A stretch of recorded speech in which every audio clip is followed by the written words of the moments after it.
Hello there friends, and welcome back to our little house in the mountain. Today we're going to be doing a how-to beginner's guide to herbal gardening. And I got to tell you what friends, it's smelling super glorious in here because I love all the herbs. One of the most common questions that I get in the comments section is, where do I start? People think they have a black thumb, that they kill everything, that they can't grow anything, or maybe they have a very limited space to work with. And so I get the question a lot, where do I begin? And typically my answer to that is to begin with herbs. They have been used for centuries in so many ways. They can be used in a culinary sense when you're cooking. They can be used topically, and they can also be used medicinally. There are tons and tons of varieties of herbs. We're not going to get overwhelmed today. As a matter of fact, one of my favorite ones is bee balm. I don't have that here, but there's just so many good ones, and they have so many incredible benefits. They are one of God's greatest gifts in terms of the plant world that He has given us. So I'm going to start with the basics. We're going to go over the essentials, and I have this feeling like if you have been worried that you just can't get started in gardening, or you have limited space, if you have a little bit of hope and you put in a little bit of time, I really do believe that you can have a small herb garden of your own. So one of the reasons why herbs are so fantastic is that typically they are versatile. And mind you friends, all of the information that I'm giving you today, some of that is going to be based off of the zone that you are in. Now that's going to affect things a little bit less if you're doing all indoor gardening, but in terms of outdoor gardening, your zone that you live in is going to matter. And when gardeners talk about zones, it's basically just your climate, and that zone, certain things will thrive and certain things will not do as well. So it's good for you to figure out which zone that you are living in. Another great thing about herbs is that they are versatile in terms of how you can grow them. You can grow them in pots, you could grow them in a windowsill, you could grow them indoors, you could grow them outdoors. Some herbs will do better in full direct sun, and some herbs will do better in part sun, and some herbs will even tolerate a decent amount of shade. Some herbs will also be contained to smaller areas, and some herbs, in terms of lemon balm and mint, things like that, they're gonna wanna spread. So if you're gonna put those in certain areas, they will take over their zone. They like to claim their territory. But again, do not get overwhelmed. Pick 4 or 5 hardy herbs that are super hard to kill, and just pick a nice sunny spot with filtered light, and we are gonna get through this. That's another thing that I usually recommend to people, is start with the hardier perennial herbs. Some herbs are going to be more tolerant of things than other herbs are, and I'm going to go over the basics of that today. But that's my recommendation, is pick out 4 or 5 very hardy herbs that are hard to kill so you can get your confidence going, and then maybe you can venture out into some other types and species of plants. And I'm telling you, the world of herbs is amazing. You're gonna love it once you get into it. And another great thing is that even within one simple type of herb like thyme, there are multiple varieties. With mint, there are multiple varieties. There's even a chocolate mint. Say what? Oh yes, there is. And there's lemon thyme and lemon mint, and things that make the whole world smell just a little bit better. So again, some of this information will change and be varied based on your zone and based on the type of soil you have, but there are certain herbs that I have found are tolerant to many different types of environments. All right, so we're gonna get into the basics. Let's recap. You gotta have hope. There are hardy breeds of herbs that are very hard to kill, and it will make your life smell a little bit better. So there are perennial herbs and there are annual herbs. Perennial herbs are herbs that are going to come back on their own every single year so long as the environment is nurturing to them. Annual herbs are ones that you have to replant every year. However, some annual plants will self-seed. I really like to grow perennials because each year it's like a little surprise to see that plant come back, and it brings a little bit of joy to my heart. And I also find that the perennial herbs tend to, not in all cases, but tend to be a little bit more tolerant and more hardy than the annual herbs. So some of my favorite essential hardy herbs, number one, I gotta talk about this guy because it's right in my face and it's smelling real good, is thyme. I actually have a few bushels of thyme out in one of the front raised beds. It's silver thyme, very beautiful, and it lasted all throughout the winter and is now waking up again, but it looked beautiful throughout December, January, February, all the way leading up into spring. Again, it is a hardy, tolerant herb that can be used medicinally, and it can be used as a tea, and it can also be used as a culinary herb. Another hardy herb is oregano. I have that up here in the front.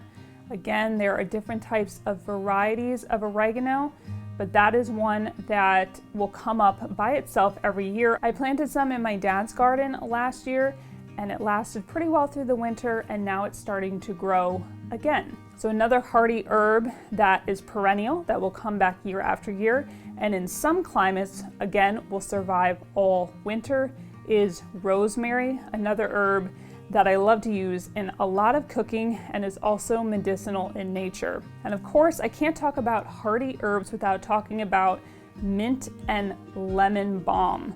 Mint and lemon balm are very prolific. They will take over an area. They tend to be very hardy and very tolerant and very easy to grow. They are wonderful in iced teas, they are wonderful in drinks, they are wonderful in food, they are wonderful in salad. They also have medicinal benefits. You can make them into teas and tinctures and all of that wonderful stuff. They will also help prevent pests and certain bugs in an area. Lemon balm is one of my favorite teas. It's antiviral and it is wonderful. My lemon balm last year grew all the way into November, and that's when I harvested it, dried it, and hung it in the window. I have a bunch of herbs drying in the window that I am about to grind up now as we're getting into the season where we will have a lot of new herbs to grow and harvest. We like to give herbs to our chickens. Herbs are wonderful for the health of most livestock and for the chicks. So I give them herbal tea, I put it in their salads, I hang it from areas in their coop, and it's just a wonderful immune booster, not only for them, but also for us. Herbs are very nourishing and healing for the body.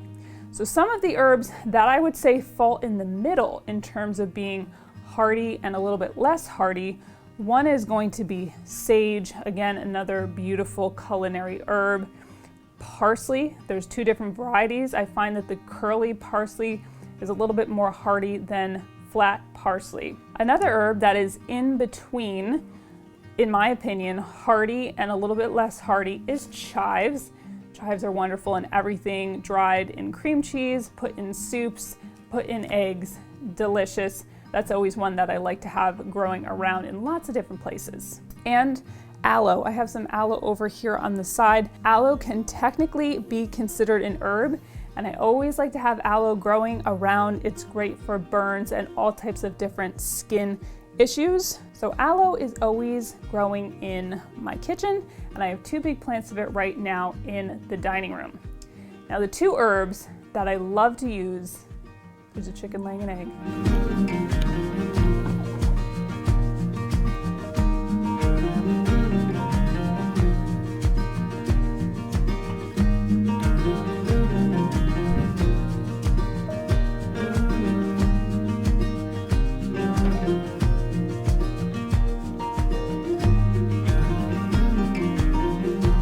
Now the two herbs that I love to use in the summer, but they are a little bit less tolerant. Again, this would depend on your climate and the zone you're in, the type of soil you have. I tend to find that basil, though I love it, and there's so many different types of it, the basil with the purple leaves is a little bit hardier. Basil's finicky. I kind of call it a princess herb. It needs to be catered to a little bit more than the other herbs. So I highly recommend giving it a go because it's amazing to put in so many things, but it can be a little bit tricky as it likes a very specific amount of water and a very specific type of soil.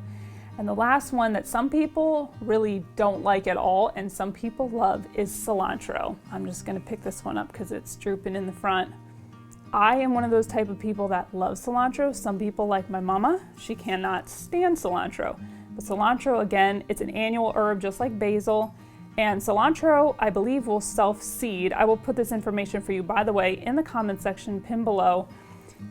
It's a little bit of a princess herb as well, but worth giving a go. So to recap here, if you are just starting out and you are going to have a small space herb garden and get your feet wet in terms of growing plants, in my very humble opinion, I would start off with your thyme, a mint or a lemon balm, your oregano, and your rosemary. And you can grow them in a windowsill, you could grow them outside, you can grow them in pots, you can grow them in the ground. Even if you live in an apartment and you only have one sunny window and you have no balcony outside, get yourself a little plant stand with different levels by that window and just some pots. Sometimes you can even thrift pots or people are giving them away. Get yourself some really good organic potting soil and then either plant baby plants that somebody gives you or you find at the store, or plant them from seed. If you're planting them from seed, begin out by watering them by spraying them every day, twice a day. You don't want the soil to get too wet or the seeds will rot, but you also don't want them to get dry. And then as the plant grows and matures and gets stronger roots, you can water it once a day or whenever the soil doesn't feel moist. So you push your finger down into your soil, about 2 inches, and if it feels dry, give it a little bit of water, but not too much. Sometimes people over nurture their plants and they give them a little bit too much of the good stuff. So balance in everything and don't fret if it doesn't work out. You can always begin again. I hope that this was some good baseline essential information for those of you, again, who just want to get your feet wet, get started in growing all the green things. And I'm telling you, be careful, because when you start growing all the green things, you're going to want to grow more of the green things. And then it becomes a thing. That's really good. Just gonna, excuse me. And you know what? You can make an entire salad just out of herbs, and it's so good for you. All right, friends, well, if you are going to give this a shot this year, put it in the comments below. Let me know what you're thinking about doing. Where are you gonna be planting? Balcony, windowsill, indoor, outdoor? Let me know what you're gonna venture into. I would love to hear about your plans. And I wanted to say thank you so much as always for coming back to our little house in the mountain. If you have any questions or comments, please leave them for us. Let us know if there are any videos that you want to see. We're so thankful to you, and thank you to our patrons over on Patreon for supporting the content here. We love you guys with all our hearts. Happy growing, and I'll see you on the next one. Shalom to your home. Bye.